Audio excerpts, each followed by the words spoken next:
नमस्कार, स्वागत है आप सभी का प्रदेश के नंबर 1 और सबसे भरोसेमंद news channel India news Haryana पर। मैं हूं आपके साथ अतुल प्रताप सिंह। खास पेशकश मैं तो पूछूंगा में चर्चा करेंगे विपक्ष की एकजुटता को लेकर। लोकसभा चुनाव में अब एक साल से भी कम समय बचा है और ऐसे में विपक्ष फिर से एकजुट होने की कोशिश कर रहा है। इसके लिए विपक्ष ने इंडिया नाम से गठबंधन भी बनाया है जो कि लोकसभा चुनाव में मोदी सरकार को टक्कर देने की कोशिश करेगा। इस बीच हरियाणा प्रदेश में समीकरण कुछ और ही बन रहा है। यहां इनेलो सुप्रीमो ओपी चौटाला कह रहे हैं कि वो राष्ट्रहित में किसी भी दल के साथ गठबंधन के लिए तैयार है, लेकिन नेता प्रतिपक्ष भूपेंद्र हुड्डा का कहना है कि प्रदेश में कांग्रेस अकेले दम पर चुनाव लड़ने और जीतने में सक्षम है। विपक्ष के गठबंधन पर हरियाणा बीजेपी प्रभारी ने तंज कसते हुए कहा कि भ्रष्टाचार में फंसे लोग ही नरेंद्र मोदी को हटाने का शोर मचा रहे हैं। क्या है? जो गठबंधन पहले पार्लियामेंट्री चुनाव आएंगे, बात की बात है। हरियाणा में जहाँ हरियाणा का सवाल है, कांग्रेस खुद में सक्षम है।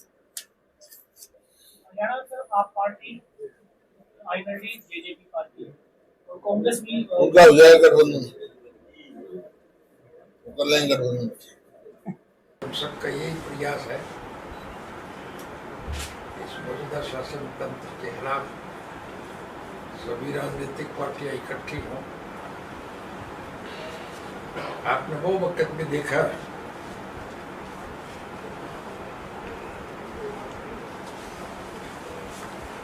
कांग्रेस के कुशासन के खिलाफ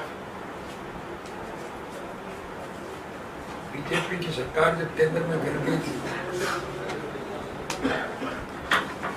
उन्होंने अनकंडीशनल बीजेपी का साथ दिया था।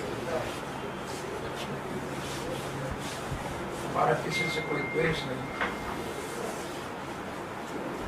राष्ट्र के हित में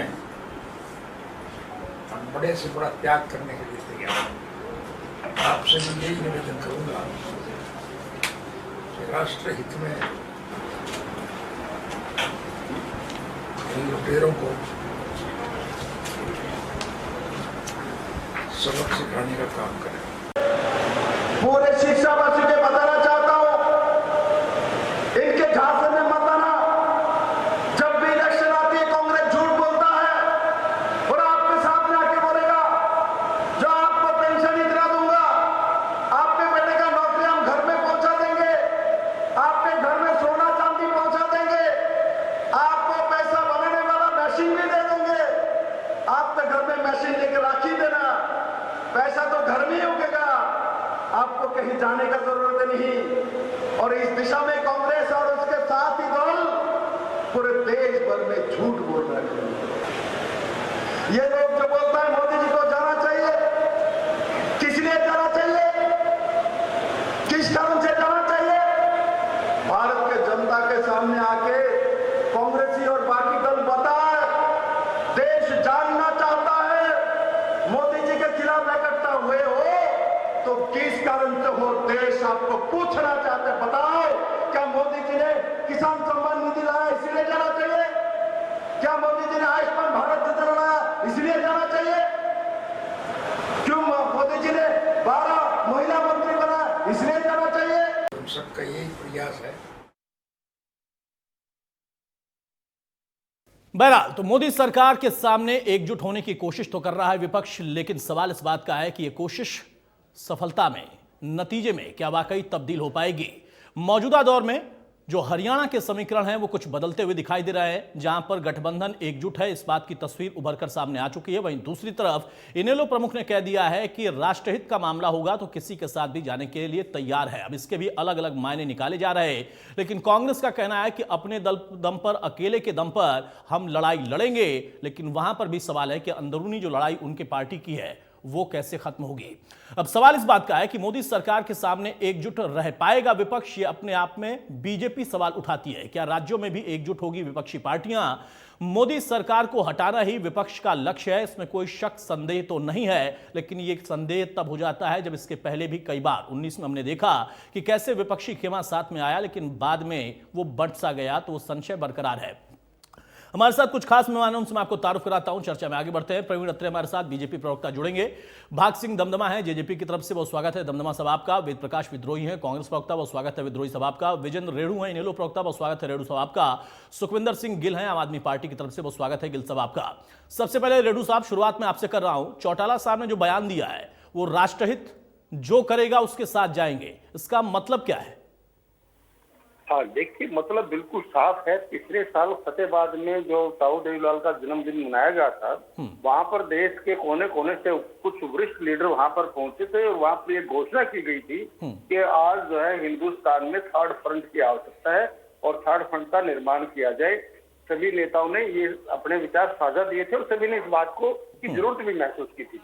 उसी को वही कड़ी है जो आगे आज बढ़ करके 26 दलों का एक गठबंधन बना है, जिनकी कई मीटिंगें हो चुकी है। बेंगलुरु में हुई और इससे पहले पटना में हुई थी, दिल्ली में हुई है। तो कहीं ना कहीं चौटाला साहब बार बार इस बात के ऊपर जोर देते रहे कि भारतीय जनता पार्टी की सरकार ने कुछ ऐसे फैसले लिए हैं जो लोकतंत्र के लिए घातक है और जो देश के विकास के लिए और देश में सामंजस्य स्थापित करने के लिए, देश में शांति बहाल करने के लिए वो देश के हित में नहीं है।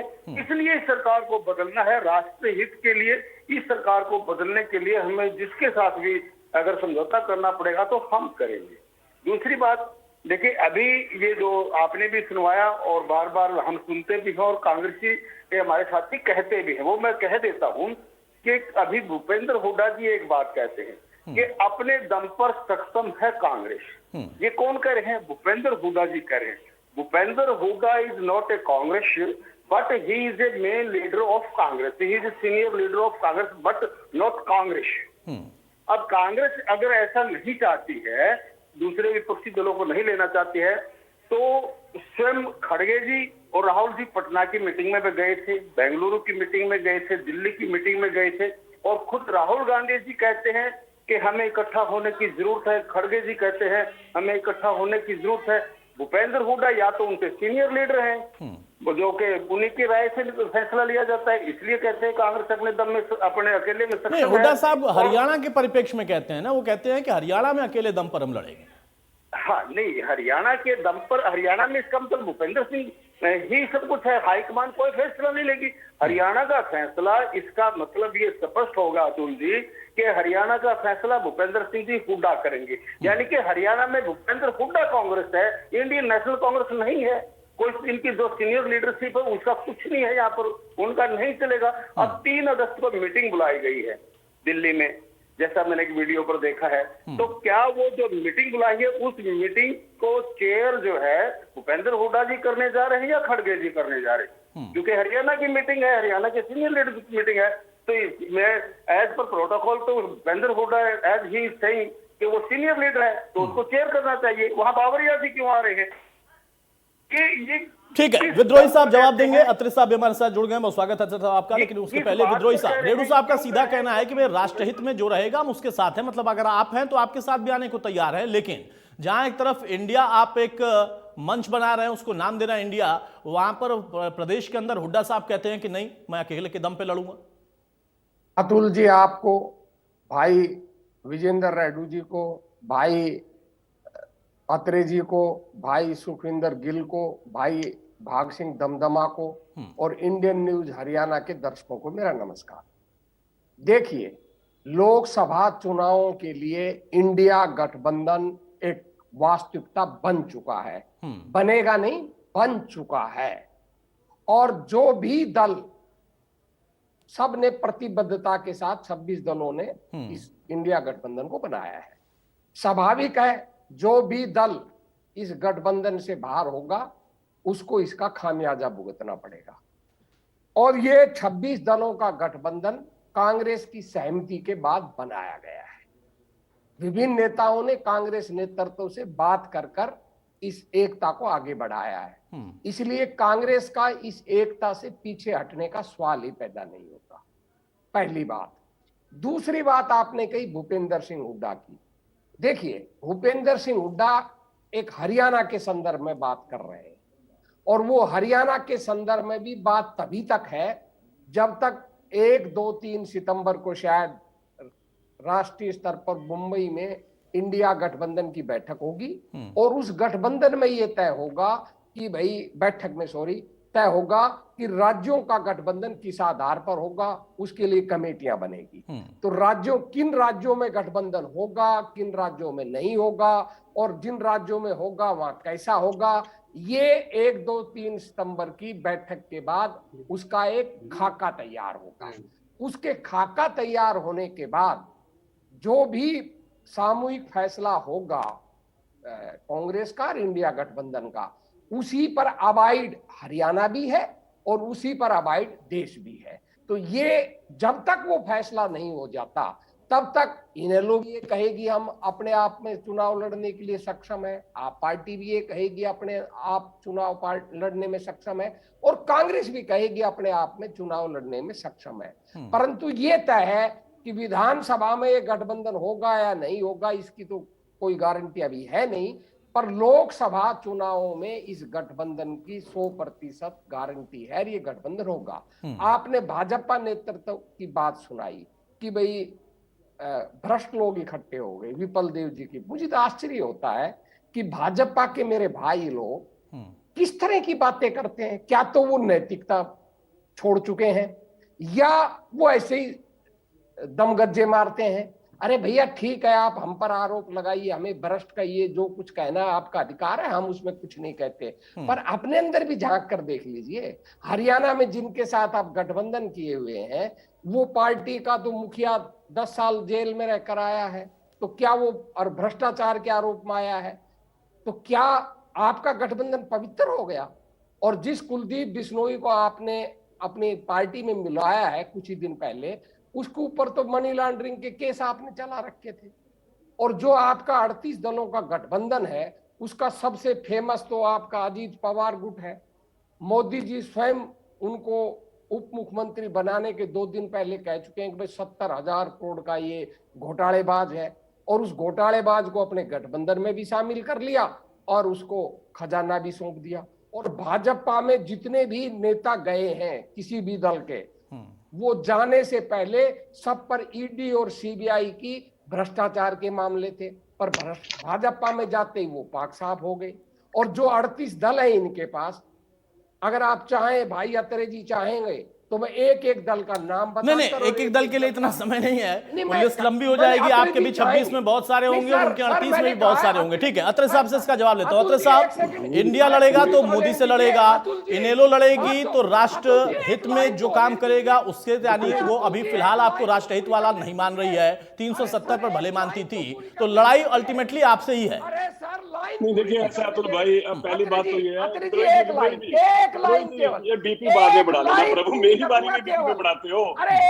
चलो बड़ा कर लीजिए एक लाइन मैंने ये नहीं कहा कि मैं नाम गिनाऊंगा, मैंने कहा अत्रे भाई चाहेंगे तो मैं बता दूंगा हमारा गठबंधन। होगी लाइन। अब देखिए ऐसा है अतुल भाई, गठबंधन की सच्चाई तो यहाँ पे बैठ के जो बात विद्रोही जी ने बोली और जो बात रेडू जी बोल रहे हैं, दोनों खुद स्पष्ट कर रहे हैं। देखिए पहली बात, विद्रोही जी बड़ा स्पष्ट बोल रहे हैं कि लोकसभा के लिए तो गठबंधन हो गया है, राज्यों में होगा या नहीं होगा ये बाद में तय होगा। लेकिन आम आदमी पार्टी के नेता गोपाल राय कल ही ये बात कह चुके हैं कि हमारा गठबंधन लोकसभा के लिए है, विधानसभा के लिए हमारा कोई गठबंधन नहीं। और तीसरे रेडू साहब, मुझे तो रेडू साहब की बात सुन के हंसी आ रही थी, बेगानी शादी में अब्दुल्ला दीवाना। अरे साहब, ना तो कोई आपको गठबंधन की बैठक में बुला रहा है, ना आपको पटना में बुलाया, ना आपको बेंगलोर में बुलाया। मुझे ये समझ नहीं आ रहा कि जिस राजनीतिक दल को आप पानी पी पी के कोसते रहे लगभग पूरा जीवन, आज आप उस राजनीतिक दल के पीछे भाग रहे हैं कि साहब गठबंधन कर लो, और वो आपकी बात को ध्यान भी नहीं दे रहे। ऐसी क्या मजबूरी होगी? मैं एक बात स्पष्ट कहूंगा, जो विप्लव देव जी ने भी कही थी और पूरा देश जानता है, साहब ये भ्रष्ट नेताओं का टोला है। अभी विद्रोही जी को बड़ा एतराज था, विद्रोही जी कभी दाएं की बात करे, वे बाएं की बात करे। अरे भाई, सोनिया जी भ्रष्टाचार के आरोप में बेल पे है, राहुल जी बेल पे हैं, तेजस्वी जी बेल पे हैं, लालू जी बेल पे हैं, केजरीवाल साहब के खिलाफ जांच चल रही है। अरे इस एक नाम तो बताइए जो या तो बेल पे है या भ्रष्टाचार के खिलाफ जिनका जांच चल रही है, इन लोगों का टोल है। अब समस्या क्या है अतुल भाई, ये समझना पड़ेगा। पहले के समय में क्या होता था, इन सब लोगों ने एक अघोषित समझौता कर रखा। वो समझौता क्या था कि हम सत्ता में आएंगे, हम खूब लूटेंगे, लेकिन जब आप आओगे तो हमें आप सवाल नहीं करोगे, और जब सत्ता में आप रहोगे आप लूटना, हम सवाल नहीं करेंगे। ये अघोषित समझौता था इन लोगों का। 2014 में भारतीय जनता पार्टी की सरकार बनी, देश में प्रधानमंत्री मोदी जी ने जब काम करना शुरू किया तो पहली लड़ाई भ्रष्टाचार के विरुद्ध। मोदी जी ने स्पष्ट घोषणा कर दी कि भ्रष्टाचार पे जीरो टॉलरेंस पॉलिसी रहेगी। कोई भी व्यक्ति कितना ही बड़ा क्यों ना हो, वो भ्रष्टाचारी अगर होगा तो उसके खिलाफ काम होगा। और इसको आत्मसात किया हरियाणा के मुख्यमंत्री मनोहर लाल जी ने। आप देख रहे हैं हरियाणा के अंदर भी लगातार भ्रष्टाचार के खिलाफ काम चल रहा है। लगातार, चाहे अधिकारी है, कर्मचारी है, जो भी भ्रष्टाचार में संलिप्त है, उसके खिलाफ कार्रवाई हो रही है। ये आप हरियाणा में भी देख रहे हैं। अब जब इन भ्रष्टाचारियों को यह समझ में आया कि ये जो भ्रष्टाचार के खिलाफ कार्रवाई हो रही है, तो इनके पास केवल एक ढंग रहा कि सब इकट्ठे हो जाओ। आपको याद होगा, यही दल 14 की संख्या में सुप्रीम कोर्ट में गए थे अतुल जी, और सुप्रीम कोर्ट में जाके इन्होंने क्या दरखास्त दी थी कि साहब ऐसा है कि जो जांच चल रही है ईडी सीबीआई, उनको एक डायरेक्शन दे दीजिए कि गिरफ्तारी से पहले हमें मौका दिया जाए। सुप्रीम कोर्ट ने क्या कहा? एप्लीकेशन वापस हाथ में पकड़ा दी कि आप कोई स्पेशल नहीं हो कि आपके लिए कोई अलग कानून बनेगा। अगर कोई भ्रष्टाचार के खिलाफ जांच चल रही है तो आपको सामना करना पड़ेगा। तो जो लोग भ्रष्टाचार करके उससे बचने के लिए कभी सुप्रीम कोर्ट में गए, कभी सार्वजनिक मंचों पे बोले, आज वो लोग इकट्ठे हो गए। ये स्थिति तो इस गठबंधन की। ठीक है, ठीक और वो हम है, अपने सामने देख रहे हैं। अत्रे साहब रोक रहा हूं। भाग सिंह दमनवा साहब, अब प्रश्न यहां पर यह है कि जब आपके गठबंधन को लेकर सवाल उठता है तो कहा जाता है, जो उदाहरण अभी दिया विद्रोही साहब ने, लेकिन इनेलो भी अब कह रही है कि राष्ट्रहित में वो जाएगी, उस पार्टी के साथ जाएगी या जाने की चाहत रखती है। और रेडू साहब ने बड़ी टेक्निकली समझाया कि असल में शीर्ष नेतृत्व अगर है तो उसके साथ, उस कांग्रेस के साथ हम जाएंगे। हुड्डा साहब वाली जो कांग्रेस है उसके साथ की बात उन्होंने नहीं कही है। यानी कुल मिलाकर आपके ऊपर सवाल, लेकिन अपने लिए स्पेस ढूंढने के लिए मौका भी देख रहे हैं। देखिए जनाब, अभी मैं सबको सुन रहा था, विद्रोही जी भी सुने। जिस प्रकार से आपने बताया कि इंडियन नेशनल लोकदल, और अत्रे साहब इस बारे में बापू भी बहुत अच्छी तरह से एक उदाहरण सहित बता चुके हैं कि बेगानी शादी में अब्दुल्ला दीवाना, एक पीछे पीछे भागा जा रहा है कि हमें बैठक में तो बुला लो, गठबंधन तो बहुत दूर की बात है। और जिस पार्टी के साथ ताऊ देवीलाल जी के समय से जब भी पार्टी का गठन हुआ था और दलों के साथ मिलकर हुआ था, आदरणीय चौटाला साहब एक बात कहते थे कि कभी कोई हालात हो जाए, कांग्रेस के साथ कभी जाएंगे नहीं, हम विपक्ष में बैठना मंजूर है। ठीक है। लेकिन आज उसी के पीछे भागना ये दर्शाता है कि सिर्फ एक लालसा रह गई है, कहने को ज्यादा कुछ नहीं है इंडियन नेशनल लोकदल के पास। और मेरा खुद का मानना है, पार्टी का मानना है कि इंडियन नेशनल लोकदल पे जितनी कम बात की जाए, ना ही की जाए तो भी ठीक है, क्योंकि ना देश की राजनीति में और ना प्रदेश की राजनीति में इनके किसी काम से, इनके किसी कहे से किसी तरह का फर्क नहीं पड़ता। हमारे गठबंधन की बात थी कि इन्होंने इतना जोर लगाया कि आज टूट जाएगा, कल टूट जाएगा, शाम को टूटेगा, सुबह टूटेगा।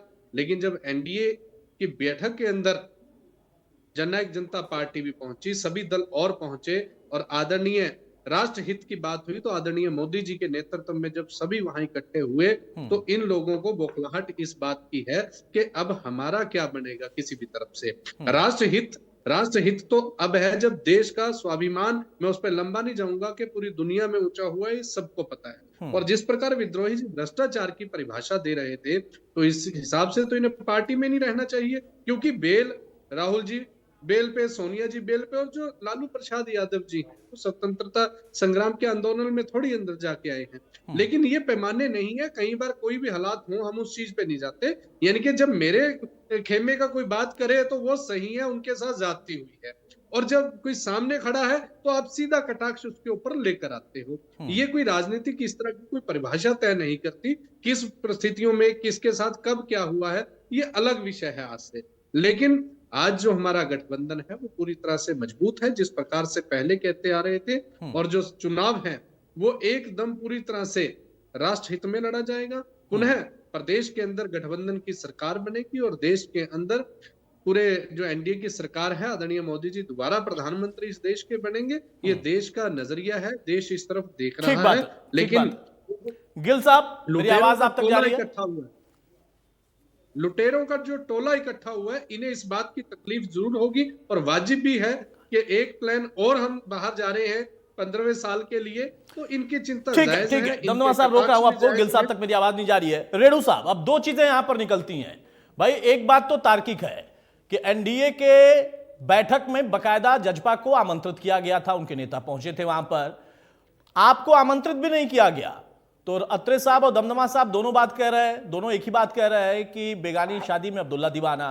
कांग्रेस में अगर आप जाने की बात करते हैं कि भाई राष्ट्रहित में अगर इंडिया के साथ आप जाना चाहते हैं तो आप शीर्ष नेतृत्व की तरफ देखते हैं, लेकिन प्रदेश में तो हुड्डा साहब ही फेस है, कम से कम बड़ा चेहरा तो वही है। तो हुड्डा साहब को आप कहते हैं कि खारिज करिए, लेकिन कांग्रेस का शीर्ष नेतृत्व हमें स्वीकार है, यहां पर कांग्रेस स्वीकार नहीं है। हाँ, ये ठीक कह रहे हैं। तो इन्होंने दोनों ने एक इनेलो कांग्रेस के पीछे क्यों भाग रही है, इसी के ऊपर मैं भी बात करना चाहूंगा। मैं इनसे ये पूछना चाहता हूँ, इन्होंने क्वेश्चन उठाया कि चौधरी ओम प्रकाश चौटाला जी ने कहा कि हम कभी कांग्रेस के साथ नहीं गए, और अत्रे जी ने कहा कि जिनको पानी पी पी करके कोस रहे थे, ये बात इन्होंने कही है। और बेगानी शादी में अब्दुल्ला दुल्ला है। मैं ये पूछना चाहता हूँ तुलसी, आपके चैनल के माध्यम से, क्या कुलदीप बिश्नोई भाजपा को पानी पी पी करके नहीं, पानी में बैठ करके नहीं कोसता था? क्या बीजेपी के नेताओं ने 2019 के चुनाव में पानी पी पी करके नहीं, पानी के अंदर टंकी में बैठ करके नहीं कोसा था? क्या कैप्टन अमरेंद्र सिंह ने पानी पी पी करके इनको नहीं, बल्कि पानी की टंकी में बैठ करके कोसने का काम क्या था? आज उनको गोद में बिठा रखा है। राजनीति में हालात होते हैं, परिस्थितियां होती हैं, और हालात और परिस्थितियों के साथ हर दल ने ऐसा काम किया है, हर दल ने ऐसा काम किया है राजनीतिक परिस्थितियों के और समय के हालात के अनुसार। नहीं, इस बात से देखिए कोई असहमत नहीं होगा, अगर होगा तो मैं तो कम से कम असहमत नहीं हो सकता। मैं आपकी इस बात से सहमत हूं कि राजनीति में परिस्थितियां होती हैं, लेकिन मैं इस परिस्थिति को समझना चाह रहा हूं। अगर ये परिस्थिति है तो आप इंडिया को इनेलो फायदा क्या दिला देगी? क्यों नहीं दिला देगी जनाब? कितना, वही मैं जानना चाहता हूं। देखिए, एक समय था, एक लार्जर स्केल पर कुछ सोचा होगा ना। 2000 के चुनाव में इंडियन नेशनल लोकदल पार्टी का बीजेपी के साथ ही गठबंधन था, आपको ध्यान होगा। उसमें 10 की 10 सीटें, 5 सीटें इंडियन नेशनल लोकदल पार्टी ने जीती थी, जो कि देश में गई थी। और इंडियन नेशनल लोकदल पार्टी ने 1999 में अटल बिहारी जी को बिना समर्थन के, बिना शर्त के समर्थन देने का काम किया था और उसकी सरकार में ताकत बढ़ाने का काम किया था। और इस बार भी क्या इंडियन नेशनल लोकदल पार्टी के जो सांसद बनेंगे, जो एमपी चुन करके आएंगे, क्या वो देश के विकास नहीं होंगे? क्या देश की जो प्रधानमंत्री बनेगा उसको वो ताकत देने का काम नहीं कर सकते हैं? बिल्कुल कर सकते हैं अतुल जी। कोई भी दल हो, वो देश, जहां प्रदेश का विकास होता है तो क्या वो देश के विकास में शामिल नहीं होता? प्रदेश की जीडीपी बढ़ती है तो क्या वो देश की जीडीपी को बढ़ाने में कामयाब नहीं होती? अगर प्रदेश में अच्छे विकास होंगे तो क्या उस विकास का असर पूरे देश के ऊपर नहीं पड़ेगा? बिल्कुल पड़ेगा। और एक क्षेत्रीय पार्टी, मैं एक और बात क्लियर कर दूं अभी इसी टॉपिक के ऊपर, विपक्ष का गठबंधन हुआ, 26 दल इकट्ठे हुए, और जो ये कहते हैं ये मेंढक बिठा लिए इन्होंने, 5 मेंढक बिठा लिए। आज विपक्ष के 26 दलों की एकता को देखने के बाद, पटना के बाद जब बेंगलुरु में मीटिंग हो चुकी होती है, उसके बाद क्यों 38 दलों को इकट्ठा करके ये दिखाने का काम करते हैं कि भाई अरे 26 में आप हैं कि नहीं, ये सवाल इस बात का है ना। हाँ, उसमें कितनी उनकी विपक्षी एकता, भाई आप कहाँ हैं? 25 सितंबर को कुरुक्षेत्र के मैदान में, 25 सितंबर को कुरुक्षेत्र के मैदान में हम सब दिखाने का काम कर देंगे। अभी हम अपनी परिवर्तन यात्रा में लगे हुए हैं, हम अपने दल को मजबूत कर रहे हैं। और थोड़ा जल्दी करिएगा, वरना ज्यादा परिवर्तन हो जाएगा तो दिक्कत हो जाएगी ना रेडू साहब। इतना तो आप भी जानते हैं, राजनीति में परिवर्तन और परिस्थितियां बड़ी जल्दी से बदलती हैं। लेकिन ये बड़ा अन्याय है विद्रोही साहब कि रेडू साहब आपको मजबूत करना चाहते हैं, विपक्षी दलों को मजबूत करना चाहते हैं, और हुड्डा साहब कह रहे हैं कि नहीं मैं अकेले लड़ूंगा। मतलब आपको मजबूत करना चाह रहे हैं, ना तो आप उनको बैठक में बुला रहे हैं और ना ही उनसे कह रहे हैं कि नहीं साथ आइए, हमारे साथ लड़िए, कह रहे हैं अकेले लड़ेंगे। हुड्डा साहब केवल आज के संदर्भ में बात कर रहे हैं, मैंने साफ कर दिया। भविष्य में कौन कौन शामिल होगा, कोई विस्तार रुका थोड़ी है। भविष्य में कौन कौन से दल शामिल होंगे, किन किन का सहयोग लिया जाएगा राज्यों के स्तर पर, ये तो अभी फैसला होना है, अभी विस्तार रुका नहीं है। दूसरी बात, भाई भाग सिंह जी, मैंने कोई किसी पर उंगली नहीं उठाई है। भ्रष्टाचार की बात बीजेपी नेता कह रहे हैं, अनैतिकता की बात वो कर रहे हैं, खुद भ्रष्टाचारियों से गठबंधन करते हैं और दूसरों पर आरोप लगाते हैं। इन्होंने इस बात का जवाब नहीं दिया कि कुलदीप बिश्नोई के खिलाफ भ्रष्टाचार के आरोप थे या नहीं। ये चाहे तो मैं इनके और भी नेताओं के नाम गिना सकता हूं। इन्होंने जवाब नहीं दिया कि शिंदे के 9 मंत्री हैं, सुधा शिंदे, नो के नो पर ईडी की रेड और सीबीआई की रेड, नो के नो को भ्रष्टाचार के आरोप है। नो के नो जो मंत्री हैं महाराष्ट्र के अंदर, अजीत पवार सहित, सब पर भ्रष्टाचार के आरोप है। जो इनके मुख्यमंत्री हैं हेमंत बिस्वा शर्मा, जब वो कांग्रेस में थे तो भ्रष्टाचारी थे, उसके ऊपर सीबीआई ईडी की जांच चल रही थी। जो इनके विपक्ष के नेता है बंगाल के अंदर, उस पर जांच चल रही थी। और जितने दल इन्होंने इकट्ठे किए हैं, चाहे टीडीपी इनका साथ दे रही है, चाहे वाईएसआर इनका साथ दे रही है, चाहे मांझी की पार्टी इनका साथ दे रही है, चाहे वो यूपी के जो छोटे छोटे दल इनका साथ दे रहे हैं, सब पर ही तो भ्रष्टाचार के आरोप है। सब पर तो ईडी सीबीआई की जांच हो रही है। फिर भाजपा के पास कौन सी वॉशिंग मशीन है कि इनके पाउडर में नहा गया तो पाक साफ हो जाओगे। भगवा वॉशिंग पाउडर। लास्ट बात, इन्होंने बहुत बड़ा सत्य बोल दिया कि सोनिया गांधी राहुल गांधी के खिलाफ भ्रष्टाचार के बेल पर है। अरे भैया सत्य क्यों बोल रहे हो? उनके खिलाफ वो भ्रष्टाचार के आरोप में बेल नहीं हुई, उनके खिलाफ एक इस्तगासा किया था सुब्रमण्यम स्वामी ने नेशनल हड़ के मामले को लेकर, और उस इस्तगासे पर सुब्रमण्यम स्वामी 3 साल से स्टे लेकर बैठा है दिल्ली हाई कोर्ट का। और जो ईडी ने बुलाया था, बिना, पहला हिंदुस्तान का एक ऐसा मामला है कि ईडी ने बिना एफआईआर, हम तो चुनौती देते हैं कि एफआईआर दिखा दो अगर राहुल गांधी सोनिया गांधी के खिलाफ कोई एफआईआर हो, कोई एफआईआर नहीं है। जब कोर्ट में मामला जाएगा, हम तो लॉ अबाइड सिटीजन है, इसलिए ईडी की जांच बुलाया, हम चले गए। अच्छी बात है विद्रोही साहब, अच्छी बात है, लेकिन जब आप उनके भ्रष्टाचार को गिनाते हो कि जजपा के जो नेता हैं वो 10 साल अंदर आए हैं रहकर, तो फिर लौटकर जब आप जाते हो कि नहीं भविष्य में हो सकता है इनेलो भी साथ में आ जाए, तो इनेलो प्रमुख भी 10 साल अंदर होकर आए हैं, तो बात तो बराबर हो गई ना। फिर आपके पास भी कोई पाउडर होगा, उनका भगवा वॉशिंग पाउडर है, आपके पास कोई और होगा। मैं नहीं गिना रहा। देखिए अतुल भाई, मैं भी बता रहा हूँ। ठीक है, अत्रे साहब से जवाब दे लेता हूं सर। विद्रोही साहब, अत्रे साहब से जवाब देता हूं। अत्रे साहब देखिए भाई, आपका पाउडर कैसे काम करता है, किसके ऊपर काम करता है कि आपके पार्टी में आने के बाद वो सब बदल जाते हैं, जो विद्रोही साहब कह रहे हैं। अब यहां पर प्रश्न ये है कि नेलो को भले बैठक में नहीं बुलाया गया, लेकिन वो शादी का हिस्सा बनना चाहते हैं, तो आपको तो कोई दिक्कत नहीं होनी चाहिए। नहीं, देखिए अतुल भाई, पहले तो मैं कांग्रेसी मित्र के झूठ का पर्दा उठाना चाहूंगा, और मैं हैरान हूं विद्रोही जी जैसा मैच्योर आदमी एक चैनल पे किस तरह से साफ गोई से झूठ बोल सकता है, जो ये कह रहा है कि सोनिया गांधी और राहुल गांधी बेल पे नहीं है। अरे भाई, मैंने क्या कहा? भ्रष्टाचार के मामले में भ्रष्टाचार में नहीं है, बता रहा हूँ भ्रष्टाचार के। अरे आप भ्रष्टाचार के मामले में बताता हूँ आपके इस्तिगासे को। एफआईआर नहीं है अभी तक। अरे सुनिए, अभी तक उनके खिलाफ कोई भाई सुन लो, अरे बता रहा हूँ ना, सुन तो लो। क्यों चिल्ला रहे हो यार? क्यों बीपी बढ़ाते हो अपना फालतू? आप बीपी नहीं बढ़ा, ऐसा है, सुनिए, अरे सुनिए, नंबर बता दो मुझे। अरे भाई मैं बता रहा हूं, अपनी बारी में बता लेना, कौन रोकता है आपको? अपनी बारी में चिल्ला रहे थे ना, चिल्लाओ, लेकिन मेरी बारी में मत चिल्लाओ। देखिए अतुल भाई, सोनिया गांधी और राहुल गांधी नेशनल हेराल्ड की 2000 करोड़ रुपए की प्रॉपर्टी यंग इंडियन नाम से कंपनी बना के उसमें ट्रांसफर कर लेते हैं मात्र 50 लाख रुपए में, मात्र 50 लाख रुपए में। जो मामला चला जाता है कोर्ट में, इन्होंने सही कहा, जिनका इन्होंने नाम लिया, हमारे मेंबर पार्लियामेंट जो है स्वामी जी, उनका इन्होंने नाम लिया, वो लेके गए। जब कोर्ट ने, इन्होंने बेल के लिए अप्लाई किया, तो कोर्ट ने डायरेक्शन दी कि आप कोर्ट में फिजिकली हाजिर हो।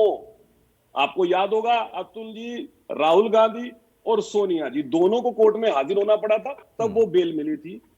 और अब मुझे ये बताएं कि 2000 करोड़ रुपए के पैसे को 50 लाख में अगर आप अपने नाम कर लोगे, तो इसको भ्रष्टाचार नहीं कहेंगे तो क्या कहेंगे? मुझे ये समझ में नहीं आया, पहली बात। दूसरी बात, एक और झूठ, इसको काबिलियत भी तो कह सकते हैं।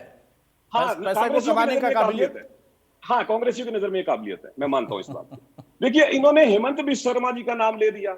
हेमंत बिस्वा शर्मा जी ने राष्ट्रीय चैनल पे बैठ के चैलेंज किया था कि मेरे खिलाफ अगर एक भी भ्रष्टाचार का केस, सीएम बनने से पहले का कभी, वो एक केस में विटनेस थे, उन्होंने खुद बताया कि मैं गवाह था उस केस में, आरोपी नहीं था, लेकिन उनको लगा था, यहां बैठ के विद्रोही जी ने बता दिया कि उनके ऊपर केस था। अब इतना बड़ा झूठ बोलोगे तो कैसे चलेगा भाई? लेकिन अब बात आते हैं असली मुद्दे पे। देखिए, अभी रेडू जी कह रहे थे कि कांग्रेस के साथ मिलेंगे ना तो उससे प्रदेश तरक्की करेगा, इनकी सरकार, जीडीपी बढ़ेगी। इनकी सरकार थी, खुद सत्ता में थे, खुद सरकार चला रहे थे, मात्र 2300 करोड़ रुपए इस प्रदेश के 2300 करोड़ रुपए का बजट था इस प्रदेश का।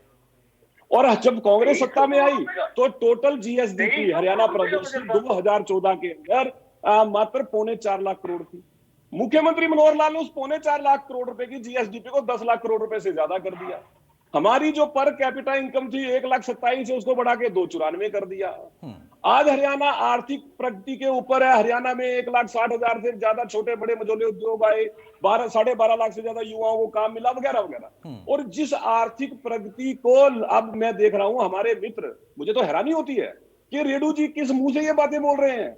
अरे साहब, हमने जब ये बात कही कि कांग्रेस को आप पानी पी के कोसते थे, हमने ये याद दिलाया कि आप खुला ये कहते थे कि कांग्रेस ने षड्यंत्र रच के आपके नेताओं को जेल भेज दिया। आप खुला बोलते थे। जिन लोगों ने आपके खिलाफ षड्यंत्र रचा, जैसा कि आप कहते थे, और आप उनके साथ बैठ के चाय पीने के लिए तैयार हो, क्योंकि आपका राजनीतिक अस्तित्व खतरे में है। रेड्डू जी की बात से एक बात समझ में आ गई अतुल, कि जो अहंकार जब टूटता है ना, आवाज नहीं आती, लेकिन गाँव बड़ा गहरा होता है। मैं आज रेड्डू जी की बात सुन के मुझे हंसी आ रही है कि किस तरह का प्रयास इंडियन नेशनल लोकदल के द्वारा किया जा रहा है।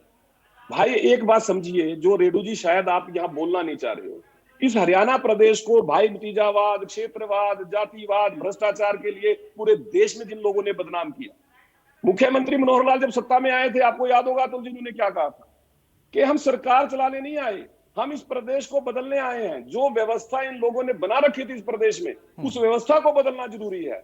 ये जो सिलेक्टिव राजनीति करते थे, क्योंकि सरकार को इन्होंने अपने चहेतों की सरकार बना दिया, कुछ खास लोगों की सरकार बना दिया था। आम आदमी ये सोचता था कि सरकार क्या होती है। मनोहर लाल जी सत्ता में आते हैं, हरियाणा एक, हरियाणवी एक के नारे पे सरकार चलाते हैं और सरकार को आम आदमी तक पहुंचाते हैं। आम आदमी को ये एहसास होता है। हमारे प्रदेश का ये हाल कर दिया था तुल भाई के सिस्टम से आम आदमी का विश्वास उठ गया था।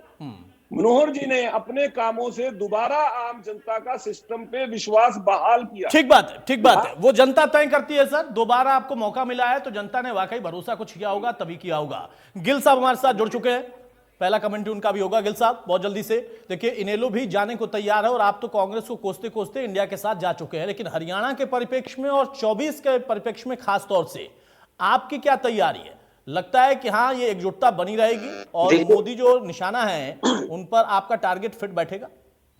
देखिए, मैं आपको बताना चाहूंगा कि आज राष्ट्रहित में जो पार्टियां इकट्ठी होकर जो इंडिया नाम दिया है, वो आम आदमी पार्टी की तरफ से हमारे उसमें बहुत बड़ी महत्वपूर्ण भूमिका हमारे नेता अरविंद केजरीवाल जी की है। क्योंकि आज देश में संघीय ढांचा खतरे में है। आज देश में आज मणिपुर के हालात लगा लीजिए, वहां महिलाओं के साथ कैसी बर्बरता हो रही है, और महंगाई देश में, बेरोजगारी और फेडरल सिस्टम है जो बिल्कुल खत्म होने को है। तो इसलिए ये इंडिया का गठबंधन एक मजबूत गठबंधन है और ऐसी सरकारों को भगाना बहुत जरूरी है।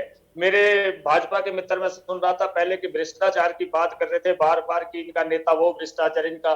मैं कहता हूं कि भाजपा तो ऐसा वॉशिंग पाउडर है जिसमें आते ही सारे नेता जो साफ हो जाते हैं, गंगा जल से वो शुद्ध हो जाते हैं। आप बात लगा लीजिए आज असम के मुख्यमंत्री की, इन्होंने ही उन पर एक बुकलेट जारी की थी भ्रष्टाचार की। अब वो भाजपा में आने के बाद एक और नया झूठ लेके आए हैं। अरे कहाँ है वो बुकलेट? दिखा दो यहाँ पे लाके भाई। मैं आपको झूठ नहीं, भाजपा ने बार कुछ भी झूठ बोले, आप हरियाणा की बात लगा ली, झूठ बोलो, कुछ भी झूठ बोलो। आप इस बात को मानते हो या नहीं मानते हो कि दिल्ली में शराब घोटाला हुआ? आप इस बात को मानते हो या नहीं मानते हो कि मनीष सिसोदिया उस घोटाले में अंदर है? आप इस बात को मानते हो या नहीं मानते हो कि आपके मुख्यमंत्री ईमानदार का सर्टिफिकेट देते हैं? मैं आपसे पूछना चाहता हूँ, घोटाला क्या था, मेजर घोटाला क्या है?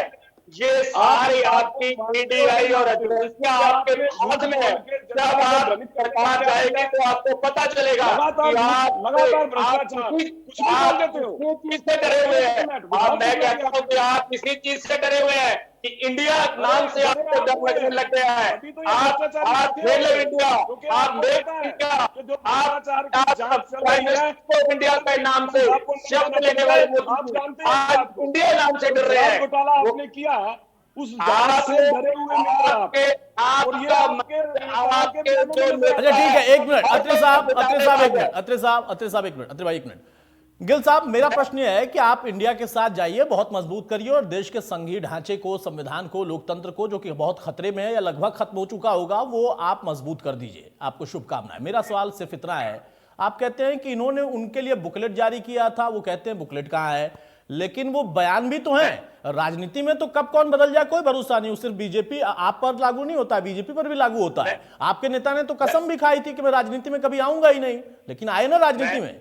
तो ये सब तो चलता रहता है राजनीति में। ये भी कसम खाई थी अतुल भाई के बच्चों की कसम खाता हूं कि कांग्रेस हमारे नेता ने कसम खाई थी कि मैं राजनीति में नहीं आऊंगा, पर इन लोगों ने जनता के हित में, अरे ये कसम भी खाई थी, इन्होंने राजनीति मैं कांग्रेस के साथ नहीं गठबंधन करूंगा। आप मेरी बात सुन लीजिए, अत्रे साहब एक मिनट कंटिन्यू करने दीजिए।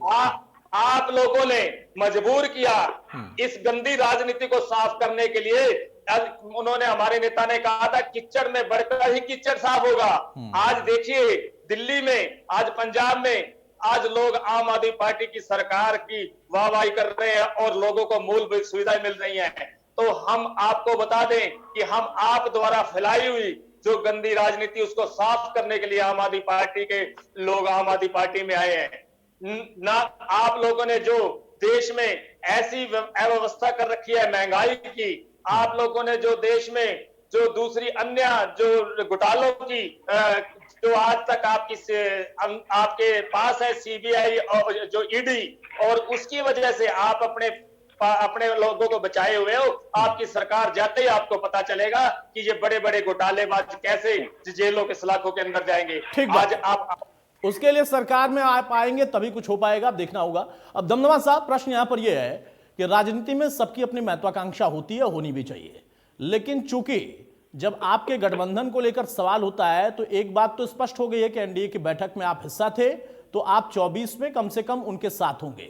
लेकिन फिर जब बात विधानसभा तक आती है तो वहां का सिनेरियो भी आपकी पार्टी अपने राजनीतिक महत्वाकांक्षा के हित के साथ कुछ और भी संभव कर सकती है कि हाँ, इस पर भी विचार हो सकता है, या तब भी एनडीए का हिस्सा? नहीं अतुल जी, देखिए राजनीतिक तौर पर जब गठबंधन होता है, देखिए राष्ट्रीय तौर पर माननीय नरेंद्र मोदी जी देश का चेहरा है, पार्टी का चेहरा है, और प्रधानमंत्री पद के लिए जो गठबंधन हुआ है वो अकेला किस उससे कह सकते, एनडीए का हम हिस्सा। और आप इतिहास देख लीजिए, जब एनडीए का है तो आज तक, मैं तो पिछला भी कहूंगा कि भारतीय जनता पार्टी के पास पूर्ण बहुमत होने के बाद, बेशक हम आज हिस्सेदार बने हैं, जो एनडीए के साथ ही थे उनके साथ थे। कोई छोड़कर जाना चाहता है उसकी इच्छा है जिस दल के साथ जाए, लेकिन जननायक जनता पार्टी का जो ये गठबंधन है, ये लोकसभा, ये विधानसभा, ये पूरी तौर पर गठबंधन है। और जो आगे की रणनीति तय होगी, सीट शेयरिंग की किस प्रकार होगी, उस पर शीर्ष नेतृत्व तो बात करता है जिस प्रकार से। तो ये कोई ऐसा नहीं है कि जिस प्रकार से हमारे विद्रोही जी कह रहे थे कि लोकसभा में तो गठबंधन हो जाएगा और उसके बाद दूसरी पार्टियों को लात मारेंगे, जरूरत नहीं है, राष्ट्रीय स्तर पे हमें जरूरत है, हम ले लेंगे, उसके बाद हम देखेंगे कि विधानसभा में करना है या नहीं करना, या कि और पार्टी का भी ऐसा हो सकता है। लेकिन जो अब गठबंधन है वो माननीय नरेंद्र मोदी जी को एकदम केंद्र में रखकर ये जो लोकसभा के चुनाव लड़े जाएंगे और आगामी विधानसभा चुनाव भी मिल बैठकर इसी तरह लड़े जाएंगे, इसमें कोई दो राय नहीं। किसी के मन में संशय हो वो किसी तरह से करीजे, और जो ख्याली पुलाव पकाते हैं कि आज गठबंधन टूटेगा, रात को टूटेगा, अब ये लोग कहने लगे कि लोकसभा के बाद इनका गठबंधन टूट जाएगा। देखिए, सोचने में, विचार रखने में, इस प्रकार के सपने लेने में सबको अधिकार है, अधिकार से इन सपनों को ले सकते सपने तो लेकिन गठबंधन मजबूत है।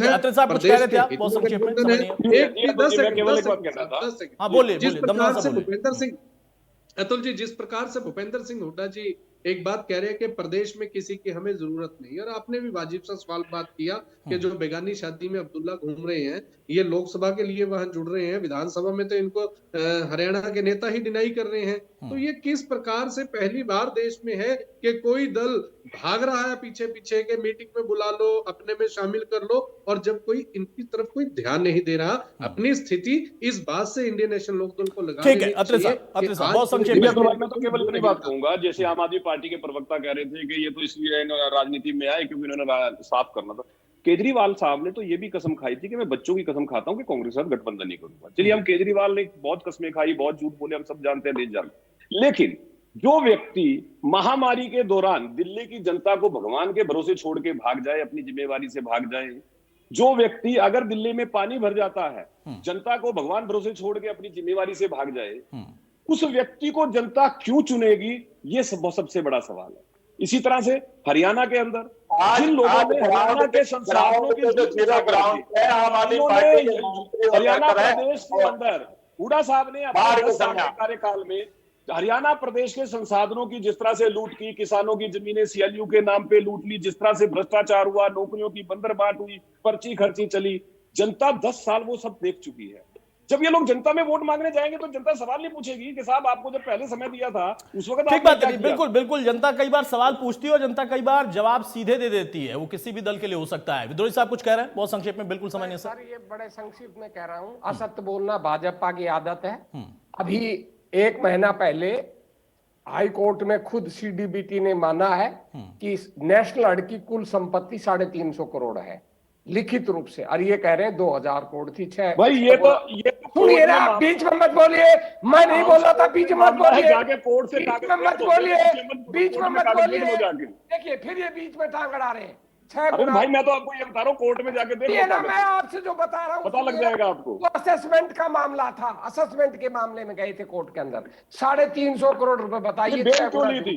बेल क्यों ली थी? असेसमेंट क्यों गए थे? असेसमेंट में बेल की जरूरत क्यों पड़ गई? अरे उसमें नहीं है, वो अलग की जरूरत कब पड़ती है? जब ये डर मामले अलग है। चलिए देखिए, वो सब पुराने मामले हो चुके हैं, राजनीति बहुत आगे बढ़ चुकी है। अब चुनाव के दौर में बहुत सारे मामले नए भी उठेंगे और पुराने भी उठेंगे। उस पर जनता को तय करना है कि क्या वो नतीजा देगी, कौन अच्छी और सच्ची राजनीति कर रहा है और कौन राजनीति खराब कर रहा है, देश के हित के खिलाफ कर रहा है। बहुत शुक्रिया रेडू साहब आपका, अत्रे साहब आपका, दमदमा साहब आपका, गिल साहब आपका और विद्रोही साहब आपका भी। तो मौजूदा दौर में प्रश्न सिर्फ इतना है कि 24 में एकजुटता इंडिया की तो है, लेकिन इनेलो उसमें शामिल नहीं हो। इनेलो का कहना है कि राष्ट्र हित में हम किसी के साथ भी जा सकते हैं, लेकिन प्रदेश में आते आते कांग्रेस कहती है कि हम अकेले लड़ेंगे। नमस्कार।